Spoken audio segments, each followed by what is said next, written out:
ദൈവ തിരുനാമം മഹത്വപ്പെടട്ടെ. Bible reading പ്രോഗ്രാമിൽ സംബന്ധിക്കുന്ന ഏവർക്കും കർത്തൃനാമത്തെ സ്നേഹവന്ദനം. ഉൽപ്പത്തി പുസ്തകം 44 അധ്യായം നമ്മളിന്ന് വായിക്കുന്നു. ജോസഫ് തൻ്റെ സഹോദരന്മാരെ വീണ്ടും ഒരു പരിശോധനയ്ക്ക് വിധേയമാക്കുകയാണ്. അവരുടെ ധാന്യങ്ങളൊക്കെ അദ്ദേഹം കൊടുത്തുവിട്ടു. ബെന്യാമീനെ കണ്ടു. അദ്ദേഹത്തിന് ഏറെ സന്തോഷമുണ്ടായി. അദ്ദേഹം തൻ്റെ കാര്യവിചാരകനോട് പറഞ്ഞു, അവർ കൊണ്ടുവന്ന പണവും ഒക്കെ അവർക്ക് തിരിച്ചു കൊടുത്ത് ധാന്യവും കൊടുക്കുക. അതിൽ ബെന്യാമീൻ്റെ ചാക്കിനുള്ളിൽ അവരറിയാതെ തൻ്റെ പാനപാത്രം വയ്ക്കാൻ പറഞ്ഞു. അപ്പം അങ്ങനെ പിറ്റേ ദിവസം അവരെ യാത്രയാക്കി. അവർ വളരെ സന്തോഷത്തോടെയാണ് യാത്ര ചെയ്യുന്നത്. കാരണം തൊട്ട് തലേ ദിവസമാണല്ലോ ജോസഫ് അവരെ വിളിച്ച് വിരുന്ന് നൽകുകയും അവരെ ഏറെ സ്നേഹിക്കുകയും കരുതുകയും ഒക്കെ ചെയ്തത്. അപ്പോൾ ആ വലിയ സന്തോഷത്തോടുകൂടി അവർ മടങ്ങിപ്പോകുമ്പോൾ തൻ്റെ പാനപാത്രം കൂടി അവരുടെ ചാക്കിൽ വെച്ച് ജോസഫ് വിട്ടു. അവർ പട്ടണം വിട്ടു പോകുന്നതിന് മുമ്പ് തന്നെ കാര്യവിചാരകനെ അയച്ച് അത് പരിശോധിച്ചു. അവർ പറയുന്നു, അങ്ങനെ ഞങ്ങളുടെ ഇടയിൽ ആരെങ്കിലും അങ്ങനെ ഒരു തെറ്റ് ചെയ്തിട്ടുണ്ടെങ്കിൽ അവൻ മരിക്കണം. അങ്ങനെ ഓരോരുത്തരുടെയും ചാക്ക് പരിശോധിച്ച് അവസാനം ബെഞ്ചമിൻ്റെ ചാക്കിൽ നിന്ന് ജോസഫ് ഉപയോഗിക്കുന്ന പാനപാത്രം അവർക്ക് ലഭിച്ചു. പ്രധാനമന്ത്രിയുടെ സ്ഥാനത്ത് രാജാവ് കഴിഞ്ഞാൽ പിന്നെ 2ാം സ്ഥാനക്കാരനാണല്ലോ അദ്ദേഹം. അവിടെ പറയുന്നുണ്ട്, അവൻ അതുകൊണ്ടല്ലോ പ്രവചനം നടത്തിയിരുന്നതെന്ന്, ലക്ഷണം പറഞ്ഞിരുന്നത്. ജോസഫിന് അതിൻ്റെ ആവശ്യമില്ല. കാരണം ദൈവം കൊടുക്കുന്ന സ്വപ്നത്തെ പോലും വ്യാഖ്യാനിക്കുവാൻ കഴിവുള്ള ആളാണ് ജോസഫ് എന്ന് നമുക്കറിയാം. പിന്നെ ജോസഫ് ഒരു പക്ഷേ മിസ്രൈമ്യരുടെ ഇടയിൽ ഉപയോഗിച്ച ഒരു തന്ത്രമായിരിക്കാം ഈ പാനപാത്രം വെച്ച് താൻ ചില കാര്യങ്ങൾ വെളിപ്പെടുത്തുന്നു എന്ന് പറഞ്ഞ് അവിടെ മിസ്രൈമിയുടെ ഒരു രീതി ആയിരുന്നിരിക്കാം ഒരു പക്ഷേ അങ്ങനെയുള്ള കാര്യങ്ങൾ. അപ്പം അതുകൊണ്ട് ജോസഫ് അതൊരു തന്ത്രമായിട്ട് ഉപയോഗിച്ചിട്ടുണ്ടാവും ഒരു പക്ഷേ മിസ്രൈമരുടെ ഇടയിൽ. അതുകൊണ്ടായിരിക്കാം ആ കാര്യസ്ഥൻ പറഞ്ഞു, പിന്നെ ഇതുകൊണ്ടാണല്ലോ ലക്ഷണങ്ങളൊക്കെ പറയുന്നത്, നിങ്ങളത് മോഷ്ടിക്കാമോ എന്ന് ചോദിച്ച് അവരെയും കൊണ്ട് തിരിച്ചു വരികയാണ്. അപ്പോൾ അവർക്ക് ഏറെ ദുഃഖമുണ്ട്. അപ്പോൾ അവർ ജോസഫിനോട് പറയുന്നു. അപ്പോൾ ജോസഫ് അവരോട് പറയുന്നൊരു കാര്യം ചെയ്യും, ഈ പാനപാത്രം കണ്ടെത്തിയവനെ എൻ്റെ അടുക്കൽ നിർത്തിയിട്ട് നിങ്ങൾ പോവുക. അവർക്ക് ബെഞ്ചമിനോട് എത്രമാത്രം സ്നേഹമുണ്ട്. പണ്ട് തന്നെ ദ്വേഷിച്ച പോലെ അവരുടെ ഉള്ളിൽ, കാരണം അമ്മ 2ആണല്ലോ, റാഹേലിൻ്റെ മകനായതുകൊണ്ട് അവനോട് ഇനിയും വല്ല വിരോധമുണ്ടോ എന്ന് അവരെ ഒന്ന് പരിശോധിക്കുന്നതിന് വേണ്ടിയിട്ടാണ് ജോസഫ് ഇപ്രകാരം ചെയ്യുന്നതെന്ന് നമുക്ക് മനസ്സിലാക്കാം. അപ്പോൾ ഇന്ന് ഇവർക്ക് വേണ്ടി, ബെഞ്ചമിന് വേണ്ടി ഇവിടെ ശക്തമായി വാദിക്കുന്നത് യൂദയാണ്. അദ്ദേഹമാണല്ലോ അപ്പനോട് പറഞ്ഞ് ഈ ബെഞ്ചമിനെ കൂട്ടിക്കൊണ്ടുവരുന്നത്.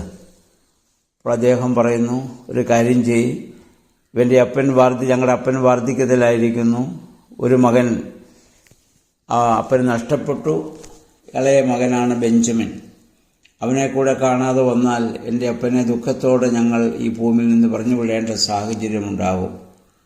അപ്പോൾ അങ്ങനെ സംഭവിക്കാതിരിക്കണം. അപ്പോൾ അതുകൊണ്ട് കാര്യം ചെയ്യും, അവനാണ് തെറ്റ് ചെയ്തതെങ്കിലും ബെഞ്ചമിനെ ഒഴിവാക്കി ഞാൻ അങ്ങേ കടുമയായിരുന്നു കൊള്ളാമെന്ന് യൂദ ഇവിടെ ജോസഫിനോട് പറയുന്നതായി നമ്മൾ വായിക്കുന്നുണ്ട്.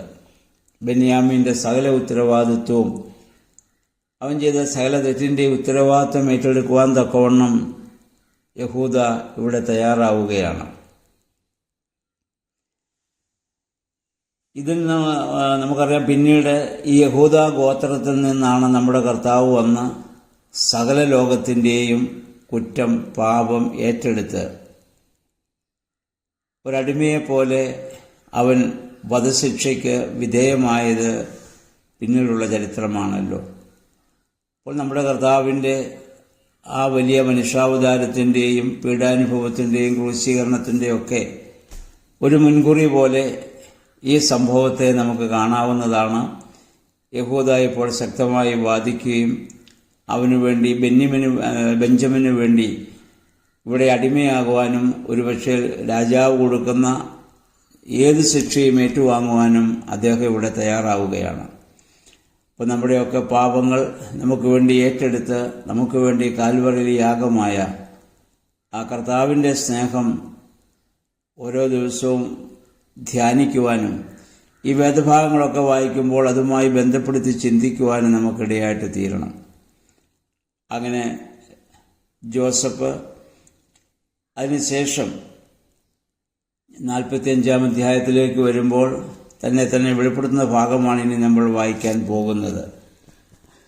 വളരെയധികം ആകാംക്ഷ നിറഞ്ഞ ഒരു വേദഭാഗങ്ങളാണ് നമ്മൾ ഇതുവരെ വായിച്ചു വരുന്നത്. ജോസഫിൻ്റെ ആ ഒരു ജീവിതം മുഴുവൻ പാപം ചെയ്യാൻ അവസരമുണ്ടായിട്ടും പാപം ചെയ്യാതെ ദൈവത്തിന് തന്നെ പൂർണ്ണമായി സമർപ്പിച്ച് ഏത് രാജ്യത്ത് താൻ ആയിരിക്കുന്നുവോ ആ രാജാവിനെ കൂടുതൽ വിശ്വസ്തയോടുകൂടി ശുശ്രൂഷിക്കുന്ന ഒരു നല്ല മനുഷ്യൻ.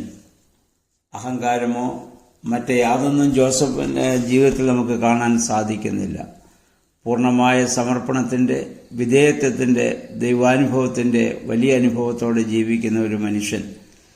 അപ്പോൾ നമ്മുടെ ജീവിതത്തിലും ദൈവം നമ്മളെ കൊണ്ട് ഉദ്ദേശിക്കുന്നത് ഇപ്രകാരമുള്ള ഒരു ജീവിതമാണല്ലോ. ക്രൈസ്തവ ജീവിതം കൊണ്ട് ദൈവം ഉദ്ദേശിക്കുന്നത് നമ്മുടെ കർത്താവിനെ പോലെ ജീവിത വിശുദ്ധിയോടെ, ഈ ജോസഫിനെ പോലെ ജീവിത വിശുദ്ധിയോടെ ജീവിപ്പാൻ തക്കവണ്ണം നമുക്കിടയായിത്തീരണം. തൻ്റെ അധികാരമോ തൻ്റെ സ്ഥാനമാനങ്ങളോ ഒരിക്കലും ജോസഫ് ഇവിടെ ദുർവ്യയം ചെയ്യുന്നില്ല എന്നുള്ളതാണ്. നല്ല കാഴ്ചപ്പാടോടുകൂടി ആ മിസ്രയീം ദേശത്തെ മുഴുവൻ രക്ഷിക്കുവാൻ തക്കവണ്ണം അതിനുള്ള ഉപദേശം കൊടുത്ത് ആ രാജാവിനോടൊപ്പമായിരിക്കുവാൻ അദ്ദേഹത്തിന് സാധിക്കുന്നു. ഇന്നും സഭ രാഷ്ട്രീയ നേതൃത്വത്തോട് ചേർന്ന് പലകം ആളുകൾ ഉപദേശം കൊടുക്കുന്നവരായിട്ടുണ്ട്. അവരൊക്കെ പലപ്പോഴും ദുരുപദേശമാണ് നേതൃത്വത്തിലുള്ളവർക്ക് കൊടുത്ത് അവർ മുഖാന്തരം ചെയ്യാൻ പാടില്ലാത്തത് ആയ തെറ്റുകളൊക്കെ അവർ ചെയ്യേണ്ടതായ ഒരു സാഹചര്യത്തിലേക്ക് പോകുന്നത് നമ്മളിന്ന് സമൂഹത്തിലും സഭയിലും കണ്ടുകൊണ്ടിരിക്കുകയാണ്. അതൊക്കെ പൈശാചികമായ വലിയ ഒരു ഇടപെടലായി ഇതിനെ കാണാൻ സാധിക്കണം. എന്നാൽ പ്രാർത്ഥിക്കുന്ന, ദൈവത്തിന് തങ്ങളെ തന്നെ പൂർണ്ണമായി സമർപ്പിക്കുന്ന ഒരു വ്യക്തിക്കും അപ്രകാരം തങ്ങളുടെ കൂടെ നിൽക്കുന്ന അല്ലെങ്കിൽ തങ്ങൾ ചേർന്ന് നിൽക്കുന്ന ആ നേതൃത്വത്തെ വഴിതെറ്റിക്കുവാൻ സാധിക്കുകയില്ല. അപ്രകാരമുള്ള ഒരു ജീവിതം നയിപ്പാൻ ദൈവമേ ആ വിശുദ്ധിയുടെ പാപം ചെയ്യാൻ അവസരമുണ്ടായാലും ചെയ്യാതെ ദൈവസ്ഥനിൽ പൂർണ്ണമായി സമർപ്പിക്കുന്ന ഒരു അനുഭവത്തോടെ ജീവിപ്പാൻ ഇടയാകണമേ എന്ന് നമുക്ക് പ്രാർത്ഥിക്കാം. ദൈവത്തിൻ്റെ പരിശുദ്ധാത്മാവ് അതിന് നമ്മെ സഹായിക്കുമാറാകട്ടെ.